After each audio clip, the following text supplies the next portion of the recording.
seems like he was in good spirits in the sense like he can get out there today. 4 games. He's missed 4 games already. This will be the 4th, yeah. Yeah, tonight against Orlando. I do think that he'll make it back somewhere during this trip. And I think for him right now, it's a matter of just getting his timing and his rhythm back. I thought when he got hurt, LeBron, and the Lakers, they had such great timing going. And defensively, they were becoming juggernauts. So this is a bad fall here. But I think there's, during this trip, I do expect him to come back. I'm not sure if he's going to come back or not. Right now, the Lakers, this team is doing pretty well with adversity. When AD hasn't played, they've continued to win. AD and LeBron both sat out when they played Oklahoma. They won in blowout fashion. This team has won 9 games in a row. I think it really comes down to how healthy is he. If he's all the way healthy and feels great, then I think they might bring him back. But if there's any little aches and pains, I think the Lakers are going to err on the side of caution because right now, life is good in LA. They're in first place. Team's playing good. They're up there in defensive efficiency. So the Lakers don't feel any pressure to rush him back. Well, I guess that's the luxury of winning. Yeah. When things are going well and you're winning and your team is playing good, you do have the luxury of kind of sitting out and being a little bit more cautious. And kudos to Dwight Howard putting up 21 and 15, averaging almost threes. Averaging almost a double-double in January. I guess when you got a guy like that filling in, I mean, you can sit out a little. Dwight shooting threes. Hey, Zeke, he might be on House of Haywood this week. You never know. See, that ain't. You never know. Shameless plug. Well, hopefully Andre Drummond's in there too. You got to put him in. They got the Pistons and Celtics. He was benching the 4th quarter last game too. He dropped a 3 the other night. And we gonna have Is Derrick Rose sitting there with a bowling ball? Is the heat on in the House of Haywood? That's what we need to know, Brendan. That's Chicago. It was very painful. It was hard for me to walk. Obviously, it was pretty tough for me to just roll over to my back and on my side. The initial point of contact. So it was tough. I mean, I didn't want to make any speculations, but I was just praying that it wasn't anything too serious. How much of a relief is it for you that it turned out the X-rays came back negative and it turned out to be muscle bruises? It was very relieving, knowing that it was just based on how I felt, day-to-day thing, than a fracture or anything like that where you need surgery and out weeks or months or whatever. So I'm glad it's just based on how I feel. What has been the nature of your rehab from this, and how close were you playing last night?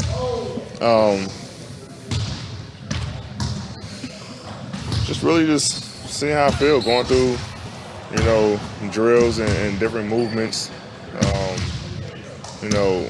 pushing it, to a limit and seeing what's comfortable and what's not comfortable and what I'm able to do, as far as running and, normal moves I usually do on the floor and kind of go from there. And like I say, every day is getting better, and I'm a lot closer than I was, 3 days ago, and made some more progress today. So, when I feel like I'm able to get back to my old self and do the moves that I've always done and be successful at it, then that's when I'll be able to get back on the floor. What among those moves is sort of the most difficult? Is it like sidestepping, jumping, running down the lane? Like what's the most difficult right now?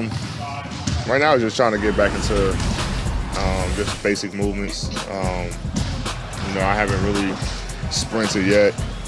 I'm going to try some of that, either today or tomorrow. Haven't done any contact yet, so I think those are the 2 biggest things. If I'm able to take contact and able to run, then the rest should be fine. What's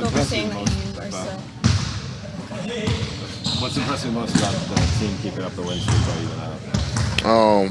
Our pace, the pace we've been playing offensively, the way we've been playing defensively. Guys have been stepping up. AC, QC, Troy just came in and played well. Every time he's been able to be on the floor, Kuz take that starting role and shine in it. We all know what he's able to do. We have guys where, guy go down. We have everybody on the team who's always ready to go. So the way we've been able to win, it's been very impressive, and I'm excited for these guys. We're getting guys getting their confidence, guys who haven't been playing, Troy and QC and coming in and playing big minutes and contributing, to what we're doing. So, guys are always ready and being very great at being a professional. Bogo was saying that you're still experiencing some soreness. What's the pain level like right now? Just here standing talking to you? Right now, just started talking to you? 0 right now. I mean, it's the movements that kind of get me. But like I say, I'm getting closer. Get back on the floor with these guys, but from the last 3 games, it looks like they don't need me, so kind of take it a little bit slower than usual. Kyrie Irving was your fantasy leader in points last night with 62. If you played him at his price, you probably won some cash. So who will you play tonight to get those funds up? Let's welcome in Tim Doyle to offer some advice. Okay, Doyle, Luka Doncic had a modest game versus the Warriors. And by modest, I mean for him, 20 points, 8 rebounds, 2 assists. But is his price a little too high? Do you like him tonight against the Kings? Yeah, I like him tonight against the Kings, the second half of a back-to-back, and it's really 2 different motivations. You talked about a subpar effort last night and an easy win. He didn't play well in that first matchup against the Kings. Yeah, he had 27, 7, and 8 dimes, but he was 10 of 24 from the field. He was 3 of 12 from 3, and I think he's looking for a little motivation. And this is going to be a game, Chris, that I expect is going to be high-scoring, high possession, and those type of games Luka loves. When you think of the Sacramento Kings, one thing you don't think about right away is defense. A lot of potential there and still in the playoff race out west, but I think this is a game that could be 125, 120, and fantasy lovers love scores like that. Yeah, you say high possession, high scoring. I'm like, oh, okay, that seems like a game to play. Any particular games you're looking at besides that one to try and stack? Yeah, I'm going to go Pistons and Celtics, and really 2 different reasons here, okay? Andre Drummond was not good, and Jahlil Okafor gave him the business last out. I think the big fella is going to be motivated. He only had 10 points and 11 rebounds. And, Chris, you know this. He's a guy you could always count on for blocks, steals. He is a fantasy delight, and he was not very good. And the Celtics really don't have a dominant big man like his matchup. And on the flip side for the Celtics, Jason Tatum is not playing tonight. So someone has to shoot 18 shots. Someone has to get 21 points. I think Jaylen Brown's going to end up being the guy. He averages about 14 and a half shots a game. I think his shots are going to be way up. He's giving me almost 20 a night. And a guy like Marcus Smart, when Marcus Smart plays minutes, meaning he gets 33 to 36 minutes, then he's going to be all over the board. Because Marcus Smart is that guy you hate to play against, but you love when he's on your team because he's blocking shots. He's taking charges. He's averaging 2 steals a game in January. He's all over the floor. And if you play FanDuel, you all know that steals and blocks just take you to a crazy level numbers-wise. Because Tatum is out, those 2 guys' usage is going to be much, much higher. So those are 3 guys I think are must-have in your lineup tonight. Well, let's focus on a former Celtic and what he's doing to other guys' usage. In Spencer Dinwiddie in Brooklyn with Kyrie Irving back on the court, costing you about $6,500 right now. Is he still worth the play? Yeah, he's a bargain. Remember, Chris? He was creeping up to like $8,500, getting to that $9,000 category. But now with Kyrie back and Karis LeVert coming back, I still think he's a good value. Now, in December, he was playing about 34 minutes a game. The minutes are down to about 30, and obviously the shot attempts, just having the ball in his hands, is going to be down. But he's having such an outstanding year. I think he's in the conversation to make the All-Star team in the Eastern Conference. So he's just playing with so much swag on the offensive end. You don't have to pay as much for him, but I still think he's going to be good for 18, 19 points because the Nets know he's such a reliable scorer and he's a great distributor as well. Yeah, when you mention those all-star votes, I think of Kyrie Irving being second in the Eastern Conference despite the fact he's only played a third of the season. Okay, let's go bargain shopping. Like you said, Spencer Dinwiddie, one of those guys. Who's another great steal tonight? You know, I wore the tie tonight because I always wanted to be a doctor. The reality was I wasn't too smart, okay? The Spurs have the SBF. Do you know what that is? It's called the South Beach Flu.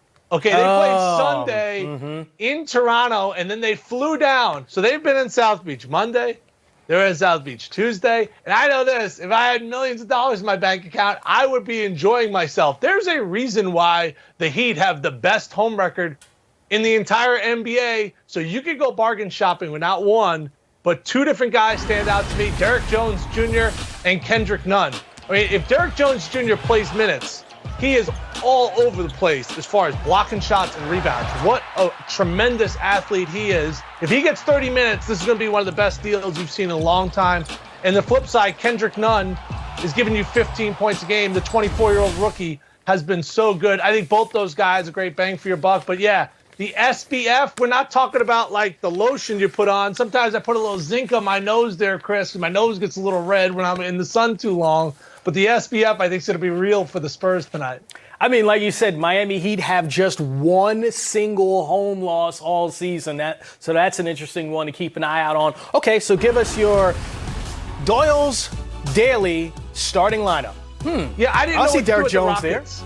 Yeah, and I don't know what to do with the Rockets tonight. You know, I always kind of start with them because, you know, Harden's on the second half of a back-to-back, but Westbrook's playing tonight. And I just find, like, when Westbrook's in the lineup, obviously Harden's not going to shoot the ball 40 times like he did yesterday against the Grizzlies. Covington, when you play him, you just hope steals, rebounds. He's always reliable for 14 points. PJ Washington's all over the board. He could be great, 20 and 10, or he could be absolutely nowhere to be found. And then we talked about Marcus Smart, and they're my South Beach boys. Hopefully they got to bed last night, Chris. They got under their down comforters, slept with their little SpongeBob pillow. Maybe that's telling you a little bit too much about myself. But Luka Doncic is going to be my